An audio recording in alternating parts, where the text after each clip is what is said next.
காசை சேமிச்சா மட்டும் பத்தாது, முதலீடு பண்ணணும். அப்பதான் காசு வளரும்.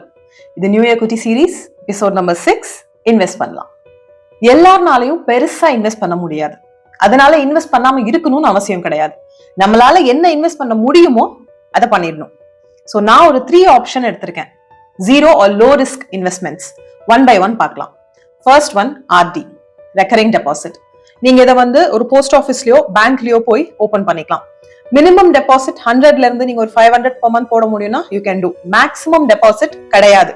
உங்களுக்கு இன்ட்ரெஸ்ட் ரேட் பார்த்தோம்னா பேங்கை பொறுத்து 6 to 7% வரைக்கும் உங்களுக்கு கிடைக்கும். டென்யூர் 6 monthsல இருந்து 10 years வரைக்கும் நீங்க செலக்ட் பண்ணிக்கலாம். எதுக்காக இதை போடுறீங்கன்றத மைண்ட்ல வச்சுட்டு டென்யூர் செலக்ட் பண்ணிக்கோங்க. லாக்இன் பீரியட் இருக்கு.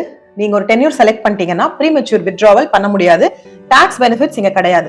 இது யாருக்கு நல்லதுன்னு பார்த்தோம்னா கொஞ்சம் கம்மியா இன்கம் வரவங்களுக்கு, இல்ல ஸ்டார்ட் பண்ணும் அப்படின்னு ஆசைப்படுறவங்களுக்கு, ஸ்டூடெண்ட்ஸ்க்கு, இல்லைன்னா உங்களோட குழந்தைங்களுக்கு நீங்க போடணும் அப்படின்னு நினைக்கிறீங்கன்னா அவங்களுக்கு இதை நீங்க பண்ணிக்கலாம். Second one PPF, public provident fund. இது government backed. Minimum deposit 500 per year. Maximum நீங்க 1.5 lakh per year வரைக்கும் போட்டுக்கலாம். உங்களுக்கு கவர்மெண்ட் தான் செட் பண்ணுவாங்க. 7.1% இன்ட்ரெஸ்ட் ரேட் இருக்கு. இப்போ டென்யூர் 15 years. அதுக்கப்புறம் நீங்க ஒரு 5 years வேணும்னா எக்ஸ்டெண்ட் பண்ணிக்கலாம். லாக்இன் பீரியட் தான் 15 years லாக்இன் பீரியட். கண்டிப்பா டாக்ஸ் பெனிஃபிட்ஸ் இருக்கு. செக்ஷன் 80C கீழ 1.5 lakhs வரைக்கும் டிடக்ஷன் இருக்கு. Interest is 100% tax free. Final maturity is also tax free, which is EEE benefit இதுக்கு இருக்கு.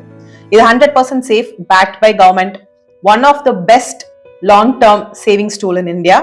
Flexible deposits. நீங்க எப்ப வேணா டெபாசிட் பண்ணிக்கலாம். இயர்லி பண்ணிக்கலாம், மந்த்லி பண்ணிக்கலாம். 15 yearsக்கு அப்புறம் உங்களுக்கு ஒரு கோல் இருக்கு, அதை அச்சீவ் பண்றதுக்கு கை கொடுக்கும் அப்படின்னா you can opt this. Third one, tax saver fixed deposits. 5-year FD இது. மினிமம் டெபாசிட் 1000 to 5000 நீங்க பேங்க்ல செக் பண்ணுவாங்க எவ்வளவு அப்படின்னு சொல்லிட்டு. Maximum for 80C benefit 1.5 lakh வரைக்கும் தான். இன்ட்ரெஸ்ட் ரேட் 6.5 இருந்து 7.5. Once again depending on the bank. Tenure 5 years lock-in தான். ப்ரீமெச்சூர் வித்ட்ராவல் கிடையாது. டாக்ஸ் பெனிஃபிட் செக்ஷன் 80C கீழ 1.5 lakh டிடக்ஷன் இருக்கு. Interest is taxable. இது சேஃப் ஃபிக்ஸ்ட் ரிட்டர்ன் தரக்கூடிய ஒரு FD.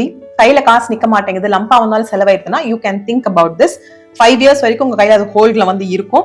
மார்க்கெட் ரிஸ்க் கிடையாது. Major banks like SBI, HDFC, ICICI இவங்கெல்லாம் provide பண்றாங்க. சோ நீங்க 2026 உள்ள என்ட்ரு ஆறப்போ யோசிங்க உங்களுக்கு எது கரெக்டா இருக்கும்னு. உங்க சைட்ல இருந்து ரிசர்ச் பண்ணிட்டு சின்னது இன்வெஸ்ட்மெண்டா இருந்தாலும் பரவாயில்ல, இன்வெஸ்ட் பண்ண ஸ்டார்ட் பண்ணிடுங்க.